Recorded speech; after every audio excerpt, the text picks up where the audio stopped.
Hola mis queridos estudiantes de segundo nivel medio. Nos encontramos nuevamente esta vez para trabajar la guía número 2 de la asignatura de lenguaje.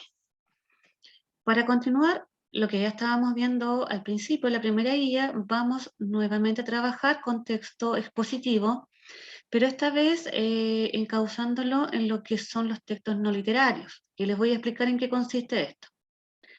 La mayoría de los textos que ustedes van a trabajar durante su etapa académica y posteriormente también en su vida laboral quizás o familiar, son textos expositivos. ¿Por qué?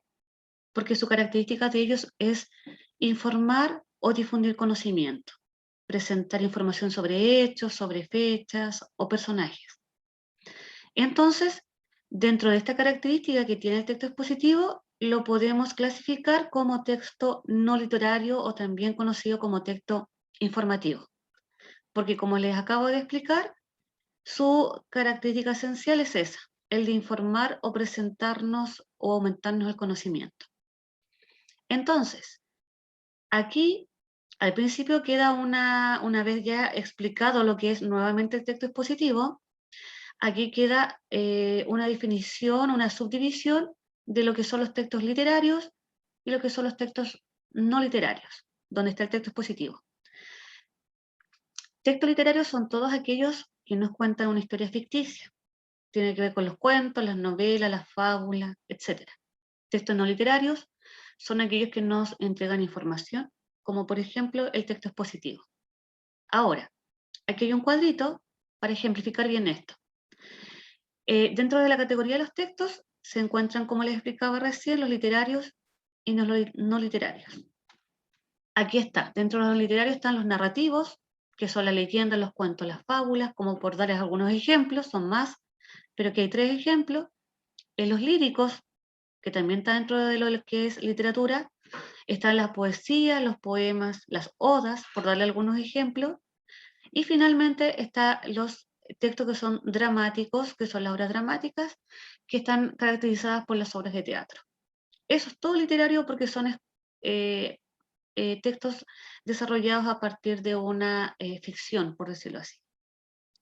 Los no literarios los clasificamos en textos informativos, como la noticia, una biografía, un documental, podría ser, etc.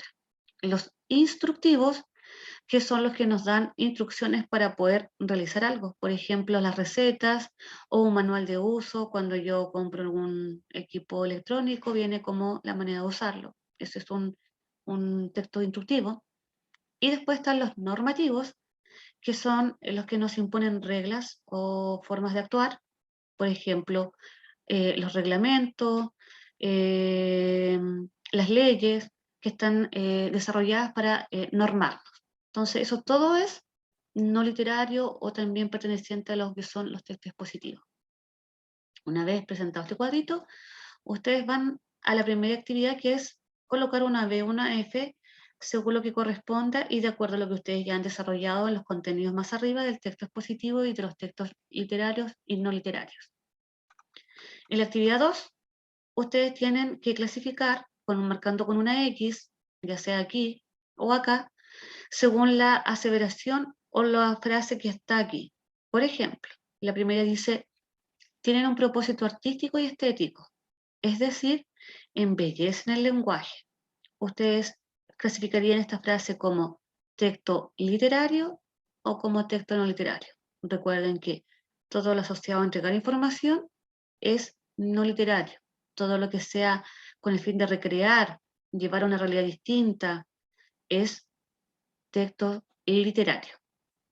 Y así continúan hasta llegar a la actividad 3, donde dice, define o escribe un ejemplo de los siguientes tipos de texto no literario. Hagan un ejemplo de un texto informativo y de un texto normativo. Pueden recurrir a internet, pueden usar su imaginación solamente, pueden describirlo, definirlo, o pueden también crear un ejemplo, no sé, de algo que ustedes tengan en casa y que desarrollarlo aquí. Perdón, y me faltaba la letra C, que es un instructivo. Arriba igual tienen la materia, más arriba la guía, entonces ustedes pueden sacar de ahí un ejemplo. La última actividad de esta guía, tienen que producir un texto literario y un texto no literario en este espacio que está aquí según las líneas que están. Aquí les puse texto literario, es una narración que ustedes deben crear o copiar lo que ustedes tengan a mano. Puede ser un poema, una oda, un cuento, un fragmento, una novela. Ustedes ven una fábula, ustedes ven qué quieren utilizar y lo desarrollan. Puede ser una creación propia o puede ser un texto también que ustedes saquen de algún autor importante y lo copian. No literario, ustedes deciden qué van a escribir aquí, puede ser una receta de cocina, ahí yo les di algunos ejemplos para que a ustedes se les hiciera más fácil, ¿ya? Ustedes ven qué ejemplos otorgan o qué desarrollan aquí, pero es producción de texto. Tienen que tener cuidado con su letra, que sea legible, conservando también la distancia, los puntos, todo lo que tenga que ver con eso. Estamos en la asignatura de lenguaje, por lo tanto todo eso es evaluado, sobre todo si es copia, ¿ya? Un texto que se copia no puede venir con errores. Eso entonces, estudiantes, para esta guía número 2, cualquier cosa lo vamos a estar profundizando en las clases que son los días viernes para apoyo a los estudiantes y luego va un cuadrito aquí de sugerencias que ustedes quieran hacer, más la rúbrica de cómo se les está evaluando. ¿Ya? Que les vaya muy bien, mucha suerte. Estamos viéndonos los días viernes en las clases de lenguaje para poder aclarar cualquier duda que ustedes tengan. Que estén muy bien. Adiós.